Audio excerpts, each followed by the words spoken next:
Welcome back to the channel. In today's video, we're diving into a crucial topic: how to log out from all known devices on Discord using your PC.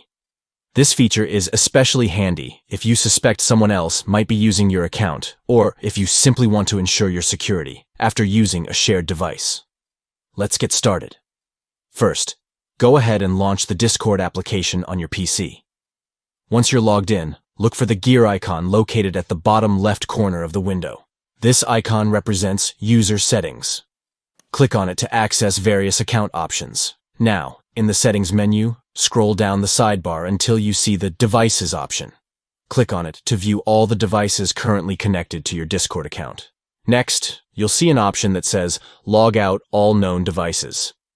This is a crucial step in securing your account. Click on this option to proceed.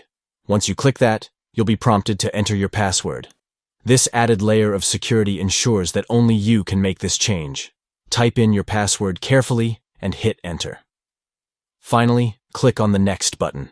This will log you out from all devices associated with your account, effectively protecting your information. And there you have it. Logging out from all known devices on Discord is that simple. Remember, regularly updating your login preferences is a great way to keep your account secure. If you found this video helpful, give it a thumbs up and don't forget to subscribe for more tech tips and tricks. Thanks for watching and stay safe online.